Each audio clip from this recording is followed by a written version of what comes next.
사무엘하 8장 제가 본문을 먼저 읽겠습니다. 그 후에 다윗이 블레셋 사람을 쳐서 항복을 받고 블레셋 사람들을 손에 메대간 말을 빼앗느니라. 다윗이 또 모압을 쳐서 그들로 땅에 엎드리게 하고 줄로 재어 그 2줄 길이의 사람은 죽이고 1줄 길이의 사람은 살리니 모압 사람들이 다윗의 종들이 되어 조공을 드리니라. 르홉의 아들 소바 왕 하다데셀이 자기 권세를 회복하려고 유브라데 강으로 갈 때에 다윗이 그들을 쳐서 그에게서 마병 1700명과 보병 2만 명을 사로잡고 병거 100대의 말만 남기고 다윗이 그 외의 병거는 말을 다 힘줄을 끊었더니 다메섹의 사람 아람 사람들이 소바 왕 하다데셀을 도우러 온지라. 다윗이 아람 사람 22,000명을 죽이고 다윗이 다메섹 아람 수대비를 두매 아람 사람이 다윗의 종이 되어 조공을 바치니라. 다윗이 어디로 가든지 여호와께서 이기게 하시니라. 다윗이 하다데셀의 신복들이 가진 금 방패를 빼앗아 예루살렘으로 가져오고 또 다윗 왕이 하다데셀의 고을 베로데에서 매우 많은 놋을 빼앗으니라. 하맛 왕 도이가 다윗이 하다데셀에 온 군대를 쳐서 무찔렀다 함을 듣고 도이가 그의 아들 요람을 보내어 다윗 왕에게 문안하고 축복하게 하니 이는 하다데셀이 도이와 더불어 전쟁이 있던 터에 다윗이 하다데셀을 쳐서 무찌름이라. 요람은 그릇과 놋그릇을 가지고 온지라. 다윗 왕이 그것도 여호와께 드리되 그가 정복한 모든 나라에서 얻은 은금 곧 아람과 모압과 암몬 자손과 블레셋 사람과 아멜렉에서 얻은 것들과 소바 왕 르흡 아들 하다데셀에게서 노력한 것과 같이 드리니라. 다윗이 소금 골짜기에서 에돔 사람 18,000명을 쳐 죽이고 돌아와서 명성을 떨치니라. 다윗이 에돔에 수비대를 두되 온 에돔 수비대를 두니 에돔 사람이 다 다윗의 종이 되니라. 다윗이 어디로 가든지 여호와께서 이기게 하셨더라. 다윗이 온 이스라엘 다스려 다윗이 모든 백성에게 정의와 공의를 행할세. 수랴의 아들 요압은 군사령관이 되고 아힐룻의 아들 여호사밧은 사관이 되고 아히두베의 아들 사독과 아비아달의 아들 아히멜렉은 제사장이 되고 스라야는 서기관이 되고 여호야디의 아들 브나야는 그렛 사람과 블레셋 사람을 관할하고 다윗의 아들들은 대신이 되니라. 어제는 저희 성금요일 그리고 내일은 부활절을 맞는 이 토요일 아침에 제가 어떤 말씀을 전할까 이렇게 고민하고 기도하다가 예수님의 부활을 기다리는 마음가짐을 위해서 구약에서 설교를 해야겠다 생각했습니다. 제가 읽었듯이 아주 힘들게 읽었지만 오늘 본문은 다윗이 블레셋, 모압, 에돔, 하다다셀, 아람 사람들을 물리친 이야기입니다. 베다, 베로데, 소바, 수루야, 요압, 야호사밧 같은 생소한 이름들과 지금 존재하지도 않는 나라들의 이야기입니다. 다윗이 적을 치고 전리품을 취하고 이스라엘의 정부를 세우는 모습, 이런 기록들이 부활절과 무슨 관계가 있을까요? 처음 보면 이 장은 단지 이스라엘 왕의 정복을 기록한 연대기처럼 보입니다. 그저 한때 존재했던 이스라엘 왕에 대한 역사 기록뿐일까요? 우리가 믿는 하나님은 초월하시며 시간에 구애받으시지 않으시고 자신의 이야기를 써내가시는 분이십니다. 그래서 영어로는 역사, 히스토리를 His story, 그분의 이야기라고 말합니다. 모든 것을 아시며 모든 일을 주권적으로 이루시는 전능하신 하나님이십니다. 그렇게 성경의 모든 이야기, 모든 사건들, 모든 인물들은 하나님의 기름 부은 자, 곧 우리 주 예수 그리스도를 가리킵니다. 그러므로 오늘 본문은 역사일 뿐만 아니라 예언이기도 합니다. 그 당시에 하나님께서 이루실 일들을 미리 보기를 주시는 것입니다. 예수님께서 엠마오로 가는 제자들에게 성경을 풀어주실 때 누가복음 24장 27절에 보면 모세와 모든 선지자로부터 시작하여 모든 성경에 쓴 바 자기에 관한 것을 자세히 설명하시니라 라고 되어 있습니다. 그래서 이 본문은 부활절을 기다리는 우리와 무관하지 않습니다. 그 가르침을 받을 때 제자들은 어떻게 반응했을까요? 그들은 놀라워하며 우리 마음이 우리 속에서 뜨겁지 아니하였더냐 고백하였습니다. 저희 기도는 오늘 성령님의 도우심으로 여러분의 마음도 함께 같이 뜨거워지는 것입니다. 본문 속에서 예수님을 분명히 보고 그분이 주시는 승리 안에서 기쁨과 찬양이 넘쳐나기를 축원합니다. 저와 함께 본문을 보실 때 첫째, 다윗의 승리, 둘째, 다윗의 트로피, 셋째, 다윗의 통치가 이렇게 기록되어 있습니다. 우리는 다윗이 원수를 물리치고 전리품들을 하나님께 바치며 왕국을 질서 있게 세우는 모습을 보게 될 것입니다. 저희 기도는 여러분 모두가 여호와께서 자신의 왕을 통해 우리에게 승리를 주신다라는 사실을 깨닫게 되는 것입니다. 8장 1절을 보기 전에 바로 7장 마지막 절인 29절에서는 다윗이 이렇게 기도합니다. 주 여호와여 오직 주는 하나님이시며 주의 말씀들이 참되시나이다. 주께서 이 좋은 것들을 주의 종에게 말씀하셨사오니 이제 청하건대 종의 집에 복을 주사 주 앞에 영원히 있게 하옵소서. 그리고 8장은 이 일 후라는 말로 갑작스럽게 시작됩니다. 곧 이 기도 이후, 이 간구 이후, 이 약속 되냄 이후 여호와께서 그 약속들을 이루어 가시는 것입니다. 그리고 저자는 다윗의 업적들을 나열합니다. 2장은 승리의 연속입니다. 1절 다윗이 블레셋 사람을 쳐서 항복시킵니다. 2절 모압을 쳐서 복속시킵니다. 3절 하다데셀도 칩니다. 그리고 13절 에돔을 물리치고 돌아옵니다. 본문에서 반복적으로 등장하는 핵심 동사는 치다, 히브리는 나카입니다. 다윗은 이스라엘을 둘러싼 원수들을 하나하나 쳐서 쓰러뜨리고 있습니다. 그런데 다윗이 왜 이처럼 많은 민족을 공격을 했을까요? 다윗이 피에 굶주린 전쟁광이 된 걸까요? 아니면 정복력에 사로잡힌 군주가 된 걸까요? 그렇지 않습니다. 오늘날 세계 곳곳에서 전쟁, 우크라이나, 러시아, 이스라엘, 팔레스타인 등을 보면 제국주의나 물질주의, 민족주의가 원인인 경우가 많습니다. 하지만 다윗의 경우에는 그렇지 않습니다. 그는 여호와의 거룩한 전쟁을 수행하고 있었습니다. 그는 하나님께서 가나안 땅에 들어간 이스라엘에게 주셨던 명령을 충실히 순종하고 있었습니다. 여호수아가 끝내지 못했던 심판의 사명, 다윗이 이어가고 있었던 것입니다. 창세기 15장 13절에서 이스라엘은 하나님의 심판의 도구로 임명되었고 하나님께서는 400년 넘게 그들을 참아오신 후 다윗을 통해 심판을 실행하시는 것입니다. 그러므로 이 전쟁은 단순한 영토 확장이나 정치적 목적이 아니었습니다. 하나님의 거룩한 심판이며 하나님의 원수를 제거하는 신적 임무였습니다. 이 이방 민족들은 하나님을 대적하며 우상을 섬기고 심지어 어린아이를 제물로 바치는 끔찍한 죄를 저질렀습니다. 그들은 하나님의 백성을 유혹했습니다. 그래서 다윗은 그들을 치는 것이 선택의 문제가 아니라 의무였습니다. 하나님의 왕으로서 다윗은 반드시 그들을 제거해야 했습니다. 그것이 하나님의 나라를 세우는 데에 필수적이었습니다. 이제 6절을 보시면 다윗이 어디로 가든지 여호와께서 이기게 하시느니라 라고 나와 있습니다. 다윗이 가는 곳마다 하나님께서 승리를 주셨습니다. 본문에 나오는 전쟁을 지리와 지도로 확인해 보면 그가 정복한 지역은 동서남북 사방으로 퍼져나가 있습니다. 1절에는 서쪽의 블레셋, 2절 동쪽의 모압, 3절 북쪽의 하다레셀, 14절 남쪽의 에돔.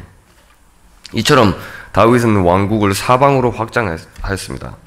첫 승리는 블레셋에 대한 것이었습니다. 이들은 골리앗을 내세워 하나님의 이름을 모욕했던 민족이고 다윗은 작은 돌멩이 하나로 그들을 무너뜨렸었습니다. 이후에도 다윗은 그들을 완전히 굴복시켜 블레셋 수도인 메대간바를 빼앗았습니다. 두 번째 승리는 모압입니다.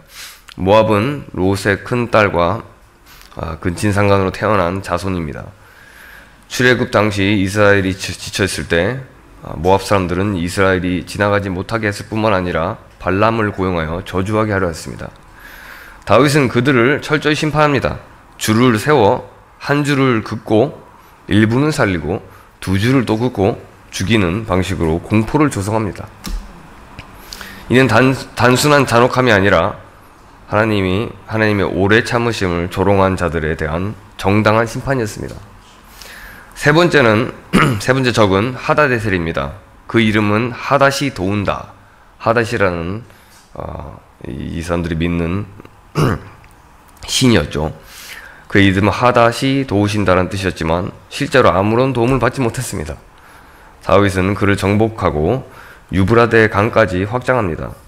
이 유브라데 강은 창세기 15장에서 아브라함에게 주신 약속 성취이기도 합니다. 애굽의 강부터 유브라의 강까지 땅을 주신다는 약속이었습니다.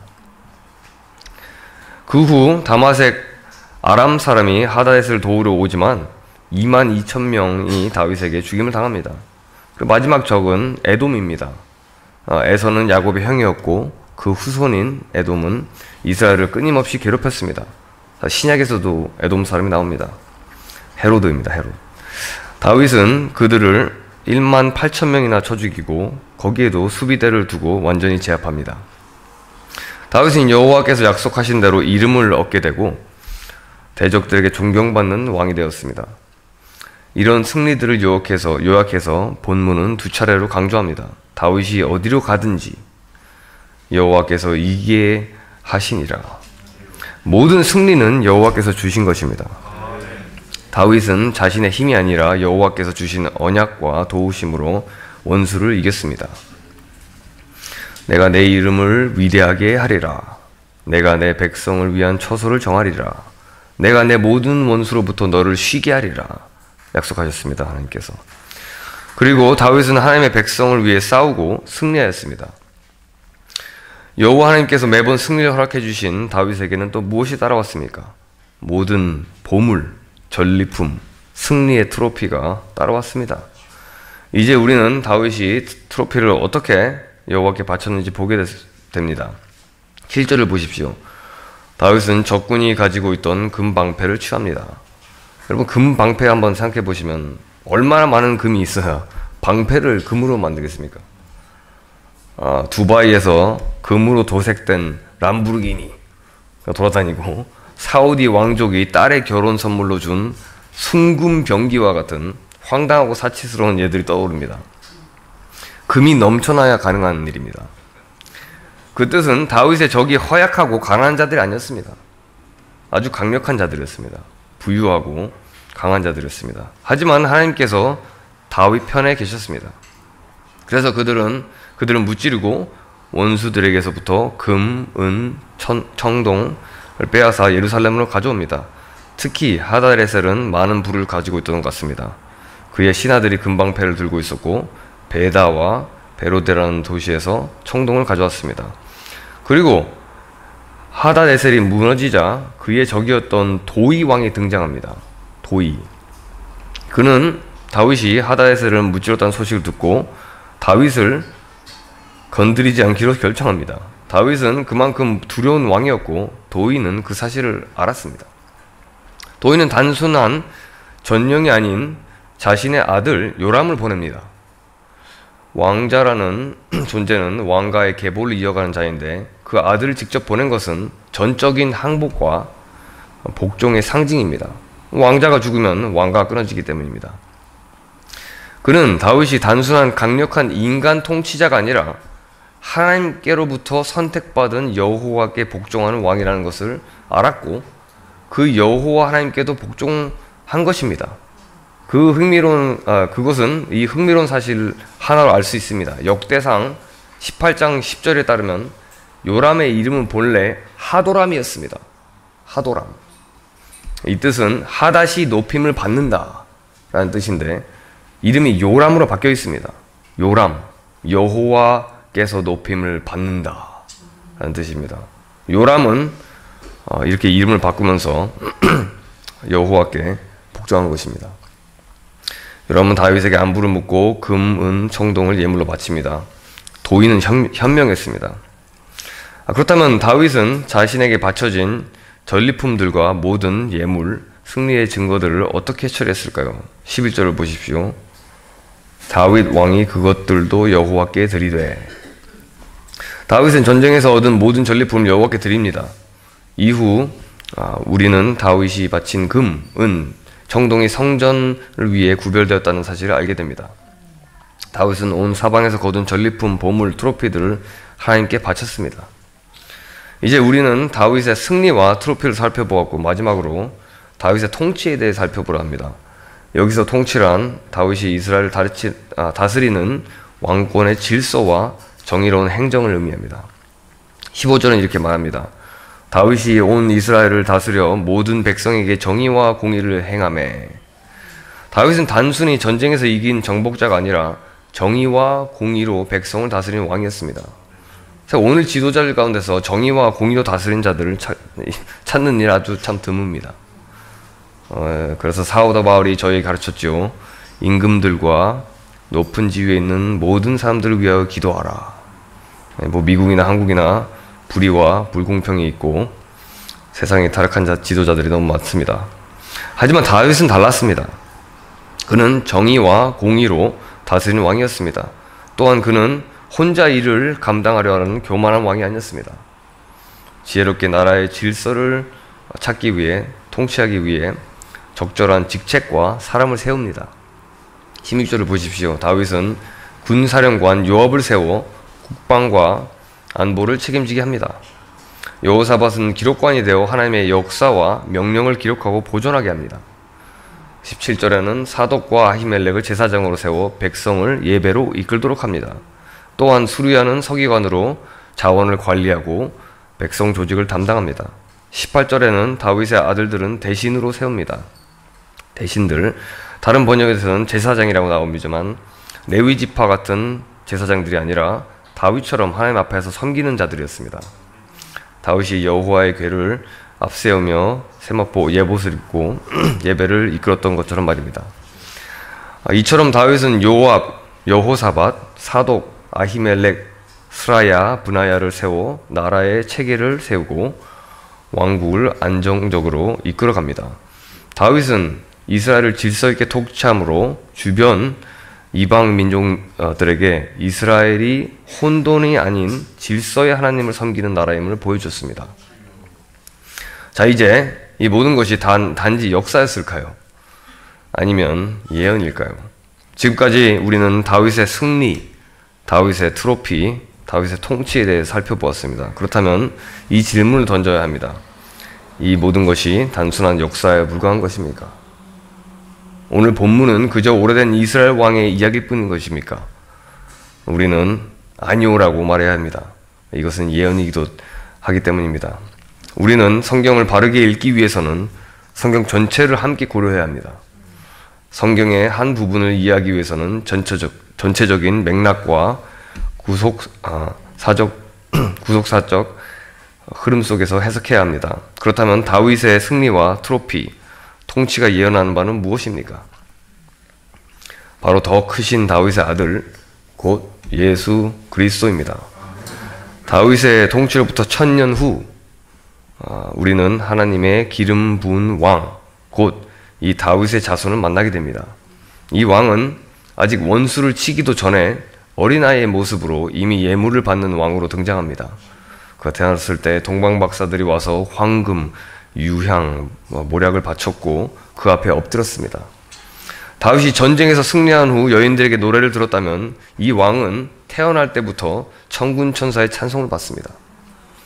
여러분은 그분을 사랑하지 않습니까? 그분은 만왕의 왕, 만주의 주, 평강의 왕 예수 그리스도이십니다. 예수님은 다윗보다 더 큰 승리를 이루신 왕이십니다. 그의 승리는 일시적인 것이 아니라 영원하며 단 한 번의 승리로 모든 것을 이루신 승리입니다. 다윗은 동서남북 사방의 원수들을 무찔렀습니다. 하지만 예수님은 죄와 수치, 죄책감과 죽음을 이기셨습니다. 그 승리를 이루시기 위해 예수님은 우리를 위해 십자가에서 죽으셨습니다. 그리고 죽은 자들 가운데서 부활하셨습니다. 그분의 죽음으로 우리의 죄는 동이 서에서 먼 것처럼 우리에게서부터 옮겨졌고, 우리를 고소하던 빚은 말소되었으며 어떤 정죄도 더 이상 우리를 향할 수 없게 되었습니다. 그분의 부활로 죽음의 권세를 붙들고 있던 마귀는 무장 해제되었습니다. 예수님은 죽음의 두려움과 쏘는 것을 없애고 하늘의 통치자들과 권세자들을 위해 승리를 선포하였습니다. 예수님은 헤롯 왕, 에돔 사람을 직접 칼로 내려치지 않으셨지만 하나님의 부활로 정복하였습니다. 그러므로 우리는 내일 부활절을 기다리며 이렇게 외칠 수 있습니다. 사망아, 너희 승리가 어디 있느냐? 사망아, 너희 쏘는 것이 어디 있느냐? 사망에 쏘는 것은 죄요, 죄의 권능은 율법이라. 그러나 우리 주 예수 그리스도로 말미암아 우리에게 승리를 주시는 하나님께 감사하노니. 예수 그리스도 안에서 여러분의 죄와 수치, 죄책감과 죽음을 이긴 승리를 여러분 소유하고 있습니다. 그리스도 안에서. 그러니 숨지 마십시오. 죄 속에서, 죄의 그림자 안에서 머물지 마십시오. 부끄러움과 정죄의 그림자 안에서 머물지 마십시오. 고소하는 자의 속삭임에 귀 기울이지 마십시오. 여러분에게 실패자라고 거짓말할지 몰라도 그리스도께서 승리하셨고 그 승리는 여러분 것입니다. 우리의 승리입니다. 예수님의 승리가 부활이라면 예수님의 트로피는 무엇일까요? 첫째, 예수님의 트로피는 하나님 보좌 우편에 높이 들리신 것입니다. 예수님은 하늘과 땅의 모든 권세를 받으셨고 하나님의 나라를 통치하는 왕의 권리를 받으셨습니다. 높아지심과 주권적 통치가 예수님의 전리품입니다. 둘째, 예수님의 트로피는 모든 이름 위에 뛰어난 이름입니다. 빌립보서 2장 9절부터 11절은 이렇게 선포합니다. 이러므로 하나님이 그를 지극히 높여 모든 이름 위에 뛰어난 이름을 주사 하늘에 있는 자와 땅에 있는 자들과 땅 아래에 있는 자들로부터 모든 무릎을 예수 이름에 꿇게 하시고 모든 입으로 예수 그리스도를 주라 시인하여 하나님 아버지께 영광 돌리게 하셨느니라. 영원한 영광과 찬송이 예수님의 전리품입니다. 셋째, 예수님은 하나님의 유업을 약속을 받습니다. 곧 새 하늘과 새 땅. 아브라함과 다윗이 사모하던 영원한 안식의 평화의 땅입니다. 인류의 구속과 창조의 회복, 그것이 예수님의 전리품입니다. 그게 전부가 아닙니다. 성경이 이야기하는 예수님의 트로피가 또 어떤 것이 있을까요? 바로 여러분입니다. 교회입니다. 예수님의 전리품은 교회입니다. 그리스도의 신부입니다. 여러분 예수님의 트로피입니다. 여러분은 하나님의 보배로운 소유입니다. 다윗은 전쟁에서 취한 금과 은, 청동의 전리품을 성전에 바쳤습니다. 그렇다면 여러분은 누구입니까? 여러분은 하나님의 성전이며 살아있는 보석들입니다. 모든 민족이, 모든 언어가, 모든 백성이 사방에서 예수님께로 나오고 있습니다. 교회를 통해서, 여러분을 통해서. 그리고 우리는 그들과 함께 예수님의 신부가 되어 그분의 기쁨과 영광이 됩니다. 교회는 아버지께서 아들에게 주신 가장 귀한 트로피였습니다. 이제 마지막으로 묻습니다. 그리스도의 통치, 그분의 왕권과 나라 세움은 무엇입니까? 그것 역시 교회입니다. 교회는 그리스도의 주권이 선포되고 전시되고 구현되는 자리입니다. 교회 안에서 예수님의 의롭고 정의로운 통치가 나타납니다. 다윗이 그의 왕국을 안정적으로 다스리기 위해 관직과 사람들을 세운 것처럼 예수님은 자신의 나라를 다스리기 위해 사람들을 세우셨습니다. 에베소서 4장 11절에서부터 12절에서 이렇게 말씀하셨습니다. 그가 어떤 사람은 사도로, 어떤 사람은 선지자로, 어떤 사람은 복음 전하는 자로, 어떤 사람은 목사와 교사로 주셨으니. 사랑하는 성도 여러분, 여호와께서 우리에게 승리를 주시는 것은 그분의 왕을 통해서입니다. 예수 그리스도를 통해서 승리를 주십니다. 예수님 안에서 우리는 그분의 모든 승리, 그분의 트로피, 심지어 그분의 왕권, 왕 안에서 다스리는 특권까지도 함께 누립니다. 예수님께서 이렇게 말씀하셨습니다. 적은 무리여 두려워하지 말라. 너희 아버지께서 그 나라를 너희에게 주시기를 기뻐하시느니라. 또 바울도 말합니다. 우리가 주와 함께 죽었으면 또한 함께 살 것이요, 참으면 또한 함께 왕노릇할 것이요. 이 진실한 말씀들, 이 신실한 약속들은 우리에게 말합니다. 다윗처럼 우리도 여호와의 왕국 안에서 왕과 왕비처럼 다스릴 것이라고요. 그리고 우리는 확신할 수 있습니다. 내일이 부활주일인 것처럼, 예수님께서 약속대로 부활하신 것처럼 예수님은 반드시 다시 오실 것입니다. 그리고 그분의 마지막 원수인 죽음까지 패배시키실 것입니다. 그분은 죽음을 죽이실 것입니다. 그날은 다시는 사망도, 애통도, 곡하는 것도, 아픔도 없을 것입니다.